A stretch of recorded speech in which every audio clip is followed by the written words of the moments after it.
Assalamualaikum warahmatullahi wabarakatuh. Shalom, Om Swastiastu, Namo Buddhaya, salam kebajikan, Rahayu. Perkenalkan Bapak Ibu, saya Tubagus Arayan. Saya dari SMP Negeri 265 Jakarta. Saya perwakilan Suku Dinas Pendidikan Jakarta Selatan 2 untuk kategori Guru Transformatif SMP. Pada kesempatan kali ini, saya akan membawakan praktik baik yang berjudul Robot Cerdas Lapangan, Strategi Coding Mengubah Murid PJOK Menjadi Programmer Gerak.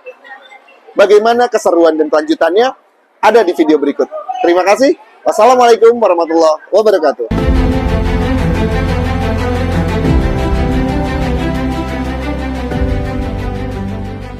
Sebagai pendidik yang berkomitmen penuh terhadap visi pendidikan nasional, saya memberikan dukungan dan apresiasi setinggi-tingginya atas rencana strategis pemerintah. Hal ini semakin diperkuat oleh penyampaian Bapak Wakil Presiden, Bapak Gibran Rakabuming Raka pada Hari Pendidikan Nasional mengenai rencana strategis untuk mengintegrasikan pelajaran coding ke dalam struktur kurikulum SD hingga SMK. Kalau bisa mungkin di tingkat SD atau SMP, mungkin diterapkan juga sekolah pelajaran coding. Kebijakan ini merupakan langkah maju yang sangat visioner. Ini adalah penegasan bahwa penguasaan berpikir komputasional atau kemampuan memecahkan masalah kompleks secara logis adalah kompetensi inti di abad 21. Kompetensi ini mutlak diperlukan untuk mewujudkan visi Indonesia Emas di tahun 2045. Namun, disinilah dilema terbesarnya.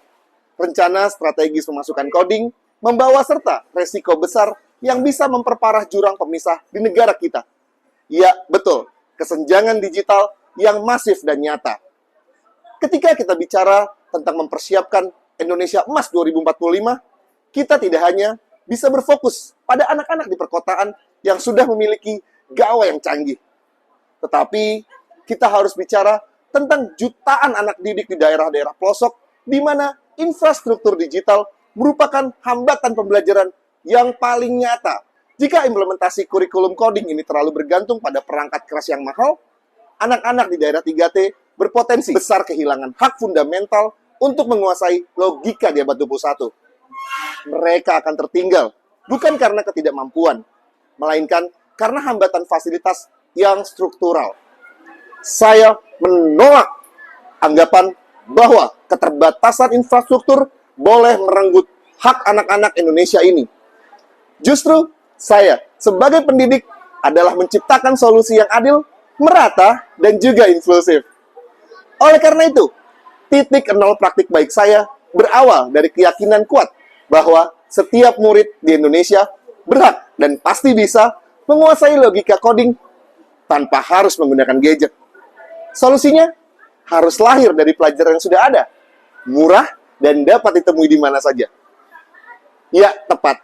Pelajaran pendidikan jasmani, olahraga, dan kesehatan. Video lengkapnya akan ada setelah ini. Sebelum memulai praktik robot cerdas lapangan, saya selaku guru PJOK mempersiapkan peralatan yang apa saja yang dibutuhkan untuk melakukan robot cerdas lapangan. Yang pertama adalah karton bekas yang saya gunting kecil-kecil untuk nantinya sebagai perintah. Kemudian, karton bekas tadi yang sudah digunting kecil-kecil, saya lapisi sticky note berwarna kuning agar tulisan perintah terlihat oleh programmer yang nantinya akan memberikan perintah. Setelah dilakukan pelapisan oleh sticky note, maka saya langsung menuliskan perintah apa saja yang akan dilakukan oleh programmer nanti agar robot bisa bergerak. Setelah semua perintah selesai dipotong, ditempel, kemudian ditulis, maka dikumpulkan menjadi satu untuk nantinya akan menjadi perintah atau komen oleh programmer robot cerdas lapangan. Setelah semua selesai, persiapan dari peralatan yang akan dibutuhkan, kemudian saya memasuki fase memahami bagaimana murid diberikan penjelasan terlebih dahulu untuk bagaimana bisa memulai pembelajaran PJOK yang berintegrasi dengan Unplugged Coding. Di sini saya jelaskan bagaimana adanya obstacle, kemudian adanya target yang akan mereka ambil, dan juga bagaimana cara menempelkan atau meletakkan perintah-perintah di dalam kotak yang sudah saya siapkan. Dengan nanti mereka hanya tinggal menempel, kemudian mereka nanti setelah selesai akan memerintahkan robot yang merupakan teman mereka sendiri untuk bisa berjalan atau menempuh jarak ke tempat target yang sudah disiapkan. Setelah mereka memasuki fase memahami, sekarang mereka akan langsung mengaplikasi. Di sini akan dilakukan bagaimana tahapan dasar dari mencari, kemudian menempelkan, dan nantinya akan menginformasikan kepada sang robot kemana robot akan berjalan sesuai perintah yang ditempelkan.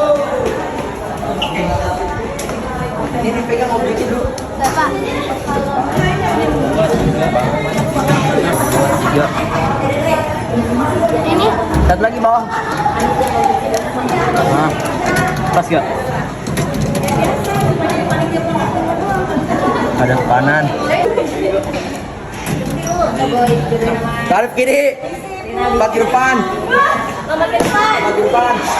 Empat ke depan. Empat ke depan. Empat ke depan. Empat ke depan. Empat ke depan. Empat ke depan. Tarik kanan. Kanan. Empat. Oke. Oke, selesai. 50-in, Pak. Ibu udah belok-belok nih kocak. Pak, 50-in. Beda anak. Ambil 30. Ambil ke kiri. Hadap kanan. Hitung dulu berada berapa? Hadap kanan. Darab 1, 2, 3, 4, 5. Saya jadi 50. Nah, kalau di mobil dan lagi diskusi. Berapa nih? 5 gak jadi apa? Kiri.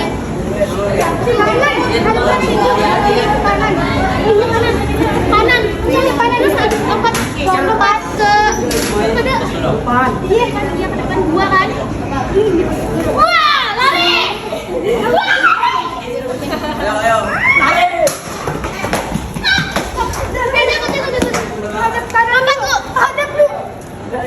Lompat dulu, my cinta. 1, 2, 3, 4, 5, belok. Iya, ada. Lompat ke depan. Lompat ke depan. Lompat ke depan. Lompat ke depan. Lompat ke depan. Lompat. Lompat ke depan. Ada kanan. Lompat ke depan. Terus kedua. Kedua. Oke. Oke. Fase terakhir dari pembelajaran ini adalah berefleksi. Bagaimana murid mampu merefleksikan apa yang sudah mereka kerjakan atau rasakan dalam pembelajaran hari ini. 1 menit dulu dari mana? Yang paling menang? Yang paling gigs? Apa kuncinya? 1. Tadi aku ngitung dulu yang udah lari duluan ke situ, terus udah ngumpulin hadap ke depan, jadi tinggal aku kasih tahu berapa. Oke. Jadi yang pertama, mungkin nggak kalau kamu lakukan itu, tapi nggak kerjasama? Enggak. Itu yang paling mudah tuh. Baru satu target. Habis ini akan ada 2 sampai 3 target. Oke. Jadi makanya perintahnya tuh nanti panjang, ada di kanan dan kiri. Oke. Jadi yang pertama adalah belajar dulu untuk benar kritisnya tuh. Logikanya dipakai. Kayak tadi tuh bener banget. Dia ngitung dulu nih. Oke. Oke. Paham ya? Clear ya? Itu logika tuh. Perkenalkan, nama saya Sakila. Saya dari kelas 8F. Untuk pelajaran olahraga ini menurut saya tuh seru banget karena ada pelajaran coding hari ini. Terus saya jadi lebih tahu, kerja sama teman-temanku lebih seru ternyata. Terus kita juga bisa lebih kayak deket sama teman gitu. Terus kita juga belajar lebih pikir kritis tuh kayak gimana gitu. Halo, perkenalkan nama saya Lovely. Saya dari kelas 8F. Menurut saya hari ini olahraganya lebih seru daripada yang lain karena ada coding di dalamnya. Dan juga coding itu membantu kita untuk berpikir secara logis dan membuat kerjasama yang membuat lebih dekat dengan teman sekelas. Bagaimana? Seru kan? Dari praktik robot cerdas lapangan, saya menemukan kunci kesuksesan yang transformatif. Pertama, keajaiban kesederhanaan. Inovasi sejati tidak butuh teknologi canggih, tapi kreativitas metodologis yang mengubah karton bekas menjadi alat belajar kompleks. Mari terus bergerak, lapangkan kita logika masa depan. Terima kasih banyak, semoga video ini bisa membawa saya juara ke tingkat nasional. Assalamualaikum warahmatullahi wabarakatuh.